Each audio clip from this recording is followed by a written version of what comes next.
Moram da kažem prvo da sam veoma počastovan što sam ovog trenutka gost ove cenjene kuće, a jedan sam i od učesnika one skupštine na kojoj je osnovana ova kuća.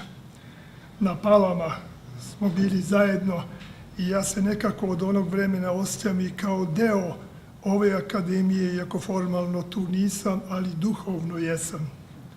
Zahvaljujem stoga predsjedniku akademije što je pružilo mogućnost Udruženju Ćirilice da budemo njihovi gosti i da govorimo o ovoj mojoj maloj knjižici koja je samo jedan od fragmenata ili segmenata daleko brojnijih i daleko obimnijih, pa možda i značajnijih knjiga od ove o kojoj danas govorimo.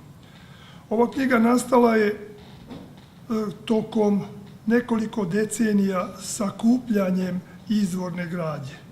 Prvi put sam se pojavio sa ovom temom negde sredinom 60. godina prošlog veka, kada su počele rasprave u ondašnjoj Jugoslaviji, a one rasprave o jeziku pokrenuje, ako se dobro sećate, Petar Šegedin, koji je već tada ustao protiv tog dvočlanog naziva da jezik bude hrvatski, hrvatsko-srpski i tako dalje.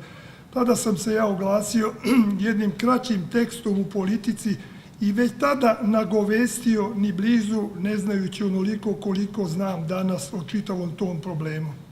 Ali sam u startu bio napadnut od jednog od najpoznatijih srpskih političara, Petra Stambolića, kojem je sa jedne javne tribine žigosao i rekao da je to jedan nacionalistički pristup, da ja licitiram s jugoslovenskom idejom.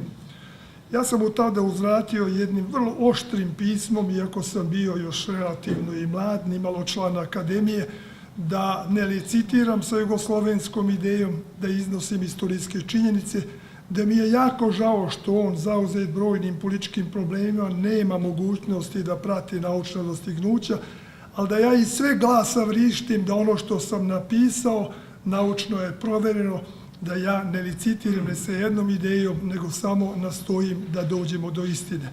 Dakle, bio je pokušaj već tada da me zaustave u tom mom istraživanju. Kad sam uzvratio to pismo, on mi se javio, jer sam ja u međuvremenu poslao neke svoje radove, pozvao me telefonom na kuću i molio me za izvinjenje. Ja sam rekao da ja primam izvinjenje, ali da pravim razliku između javnog napada i telefonskog izvinjenja. Tada smo se i sastajili i o svemu raspravili i pošto me je nazvao u tom javnom istupu da sam nacionalista na tom sastanku, zamislite ni manje ni više, pošto je u to vrijeme bilo pitanje one vojvođanske autonomije, autonomaši su tada divljali po Vojvodini, kaže, znate, druže Krestiću, ja bih vas molio da nam pomognete u toj borbi protiv autonomaša, jer oni su svojom politikom Srbiji srce iščupali. Pa rekao, kako mislite sada, a on je bio predsjednik predsjedništva Socijalističkog saveza radnog naroda Jugoslavije u to vrijeme. Rekao, kako mislite da jedan nacionalista sada treba da vam pomaže? Juče ste me javno žigosali i sad tražite od mene pomoć.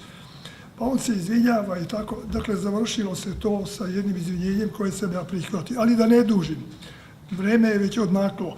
Skratit ću samo, skrenuti pažnju na nekoliko stvari da bi bilo mnogo jasnije o čemu je ovdje reč, iako moram da zahvalim svima predgovornicima koji su sjajno analizirali i iznijeli suštinske stvari koje se tiču problema jezika.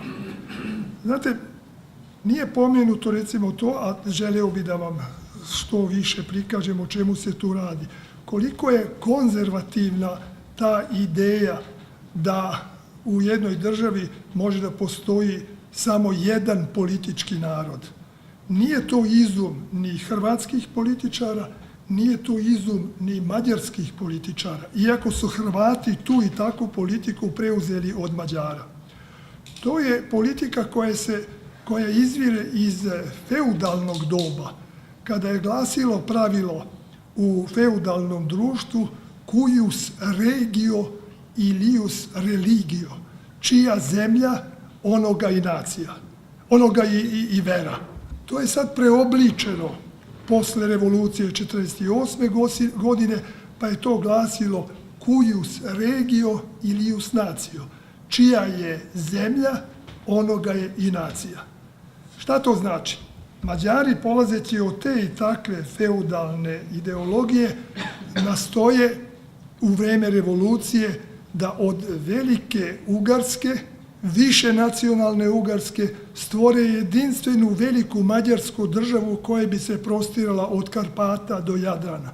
Oni ne priznaju ni jednu nacionalnu manjinu, ne daju im nikakva prava i nije slučajno ono što je Košut, onoj delegaciji Srba iz Novog Sada, kad su oni postavili pitanje svog nacionalnog identiteta, svog imena, svoje vere, svoje kulture, svoje istorije i tako dalje, rekao, ako vi to tražite od nas, onda će naš problem rešiti mač. I tada je izbila revolucija. U to isto vreme, iz istih razloga, protiv takvih mađarskih stavova učestvuju u revoluciji Srbi i Mađari, često vrlo složno, zajednički, boreći se protiv takve ideologije. Međutim, tu ideologiju protiv koje Hrvati ustaju 1948. 1949. godine, oni prihvataju odmah posle sloma apsolutizma 1860. godine. Sa namerom da na osnovu hrvatskog državnog i povijesnog prava stvore veliku, etnički čistu i koliko je god moguće više rimokatoličku Hrvatsku. Tu je suština spora. Hrvatsko državno pravo je u temeljima svih nesporazuma između Srba i Hrvata. Treba brisati ime srpsko gde god oni postoje i od te najveće manjine u Hrvatskoj stvoriti jedinstven hrvatski politički narod. Stoga, ovo što je pomenuo i profesor Šijaković, briše se srpsko ime svugde, sistematski. I čak postoje pretnje i to iz Štrosmajerovog kruga. Štrosmajerovi narodnjaci su 1860. godine pokrenuli list Pozor i taj list 1866. godine poziva se na jednog švajcarskog državnopravnog teoretičara Kaspara Bunčija, vrlo uglednog u to vreme, koji je tvrdio da je narod velik onoliko koliko je velika i zemlja. Ta odredba ulazi u Hrvatsko-ugarsku nagodbu da zemlja pripada Hrvatima. Zbog toga nema Srba u Hrvatskoj. Recimo, 1864. godine organizovala je prva hrvatska privredna izložba. U katalogu koji je tada objavljen postoje statistički podaci o tome koliko Hrvatska ima nacionalnosti, koje su to nacionalnosti, pa se ređaju u najvećem broju i kaže se koji broj imaju Hrvati, koji broj imaju Nemci, koji imaju Mađari, koji imaju Jevreji, pa čak i Cigani. Srba nema. Isti takav katalog postoji 1871. godine sa jedne učiteljske skupštine, gde se navode sva imena Srba, apsolutno nema. Ali se navodi tamo da ima Srba, Hrvata pravoslavne vere.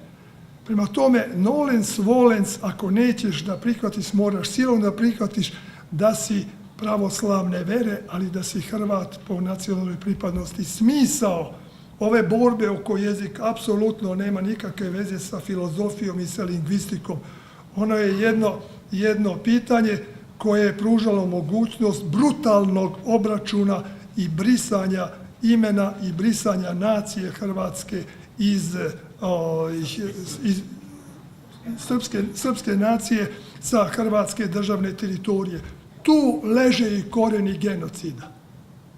Tu su temelji genocidne politike, a kroz jezik je to nasilje itekako jasno pokazano. Dakle, da ne dužim, hvala vam svima što ste našli vremena da u ovom možda nevremenu, pošto je 3 sata i nešto, našli mogućnosti i pokazali interesovanje za ovu moju knjigu.